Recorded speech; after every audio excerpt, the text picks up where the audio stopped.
ناظرین، ایک عورت بنی اسرائیل میں رہتی تھی جو بہت بد کردار تھی۔ خدا تعالیٰ نے اس کو حسن و جمال خوب دیا تھا اور وہ بدکار بھی انتہا درجے کی تھی۔ پوری بستی کے ساتھ اس کے تعلقات تھے۔ وہ اتنی مالدار ہو گئی کہ اس نے اپنے لیے بڑا محل بنا لیا اور ایک تخت بنوایا اور وہ بن سنور کر ملکہ کی طرح تخت پر بیٹھتی تھی، اور اس کے ساتھ غلط تعلق رکھنے والے پورے شہر کے امراء تھے۔ اس کی زندگی ایسی ہی گزر رہی تھی۔ ایک مرتبہ کیا ہوا کہ وہ اپنے گھر کا دروازہ کھول کر تخت پر بیٹھی تھی کہ قریب کسی اور بستی کا نوجوان تھا جو کہ ایک نیک نوجوان تھا، عبادت گزار تھا۔ وہ ادھر سے گزرا اور گزرتے ہوئے اچانک جو اس کی نظر اٹھی تو اس عورت پر جا پڑی، اور اس عورت کی ایسی تصویر اس کے دل میں چھپی کہ وہ آگے تو چلا گیا مگر اس کا دھیان ادھر ہی بھٹک گیا۔ پھر وہ مراقبے میں، ذکر میں، تسبیحات میں، تلاوت میں جب بیٹھتا تو اس کا دل ہی نہیں لگتا تھا۔ اس نے روزے بھی رکھے لیکن خیال نہ نکلا۔ اس نے اپنے آپ کو تکلیف بھی پہنچائی، کئی دن اپنے آپ کو بھوکا پیاسا بھی رکھا مگر اس کے دل سے خیال نہ نکلا، حتیٰ کہ ایک دن اس نے سوچا کہ جب اس خیال سے میری جان چھوٹتی ہی نہیں تو میں جاتا ہوں۔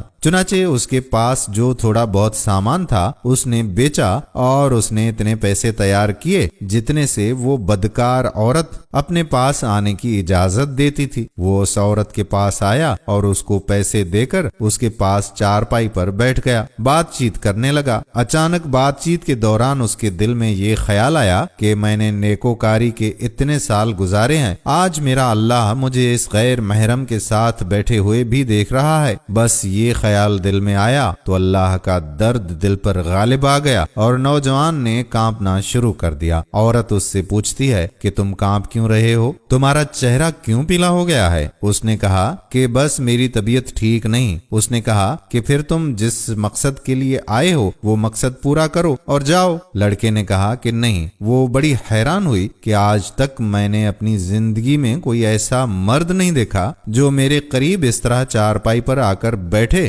اور پھر برائی کیے بغیر چلا جائے۔ یہ نوجوان کیسا ہے؟ مگر نوجوان نے کہا کہ اچھا میں جاتا ہوں۔ اس نے کہا کہ تم کون ہو، کیا ہو؟ اس نے بتایا کہ میں اس نام کا بندہ ہوں اور فلاں بستی کا ہوں، اور میرے دل میں یہ خیال آ رہا ہے کہ میں نے اتنی عمر مصلی پر بیٹھ کر گزار دی ہے، آج میرا اللہ مجھے تیرے ساتھ بیٹھے ہوئے بھی دیکھ رہا ہے۔ بس اس کے بعد اس نوجوان کی آنکھوں میں سے آنسو آ گئے اور وہ وہاں سے چل پڑا۔ اب وہ چلا تو اس عورت کو جو تھوڑی دیر کی صحبت ہو گئی اس کی برکت اس کو مل گئی۔ چنانچہ عورت کے دل میں خیال آیا کہ یہ کنوارا نوجوان اتنا اللہ سے ڈرتا ہے جبکہ اس نے گناہ بھی نہیں کیا، اور میں تو سارا دن اور ساری رات گناہوں کا مرتکب ہونے والی ہوں، میں تو خدا سے ڈرتی ہی نہیں۔ اس کے دل میں شرمندگی پیدا ہوئی، ندامت ہونے لگی کہ کروں تو کیا کروں۔ دل میں خیال آیا کہ اچھا چلتی ہوں اور حضرت موسیٰ علیہ السلام سے پوچھتی ہوں کہ کیا میرے لیے بھی توبہ کی کوئی صورت بنتی ہے۔ وہ اپنے گھر سے نکل کھڑی ہوئی۔ اب اس کو بستی کا ایک بندہ پہچانتا تھا، وہ ایسی نامی گرامی چیز تھی۔ وہ چلی اور جا کر حضرت موسیٰ علیہ السلام کو جو دیکھا تو وہ اس وقت بنی اسرائیل کے لوگوں کو نصیحت فرما رہے تھے۔ اس نے کسی آدمی کے ذریعے پیغام بھیجا کہ حضرت موسیٰ علیہ السلام سے جا کر کہو کہ میں آپ سے ملنا چاہتی ہوں۔ اب جس کو پیغام دیا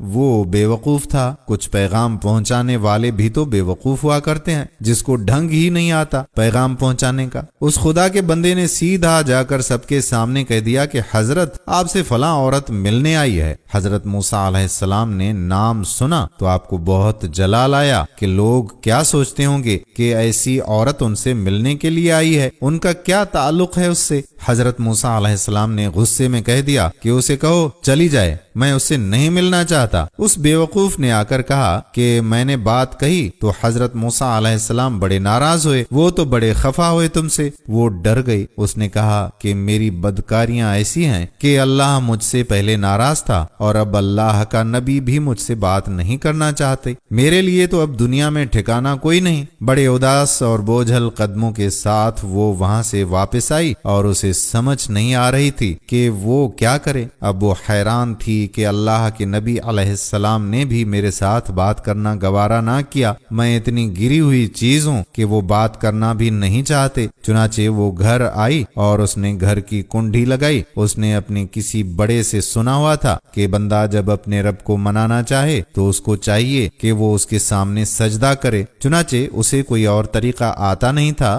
گھر کی کنڈی لگا کر ایک جگہ اس نے اللہ کے سامنے سجدہ کیا، دل سے یہ کہہ رہی ہوگی کہ میں تیرے سامنے جھک رہی ہوں، خدا میرا کوئی نہیں اللہ تیرے سوا۔ اسے پوری دنیا میں اور کوئی نجات کا راستہ نظر نہیں آتا تھا۔ پھر اللہ کی شان دیکھیے، اس نے رات گزاری۔ اگلے دن اس کے دل میں خیال آیا کہ میں عورت ذات ہوں، اکیلی مکان میں رہتی ہوں، ایک میری خادمہ ہے، تو میں اگر نیت کر بھی لوں تو جتنے لوگوں نے میرے ساتھ بدکاریاں کی ہیں وہ تو مجھے اس میں نہیں رہنے دیں گے، تو بہتر یہ ہے کہ میں اس جگہ کو چھوڑ کر چلی جاؤں۔ تبھی اس نے فیصلہ کر لیا کہ میں یہاں سے چلی جاتی ہوں۔ اس نے اپنے آپ کو ایک سادہ سے کپڑے میں لپیٹا تاکہ کوئی کپڑوں کو اور حسن و جمال کو نہ دیکھے کہ یہ کون جا رہی ہے۔ پھر اس نے سوچا کہ عورت ذات ہوں، کہاں جاؤں؟ دل میں خیال آیا کہ وہ جو نیک نوجوان تھا جس کے دل میں اللہ کا اتنا خوف تھا کہ وہ اللہ کے ڈر سے کانپ رہا تھا، کیوں نہ میں اس نیک بندے کے پاس چلی جاؤں اور اس کی خادمہ بن کر رہ جاؤں، ممکن ہے کہ وہ مجھے نکاح میں قبول کر لے۔ یہ اس بستی کی طرف چل پڑی۔ چنانچہ ڈھونڈتے ڈھونڈتے ہوئے یہ اس بستی میں اس کے گھر تک پہنچی اور گھر والوں سے کہا کہ میں فلاں بندے سے ملنے کے لیے آئی ہوں۔ تو انہوں نے کہا کہ اس کا ذکر و عبادت کا معمول ہے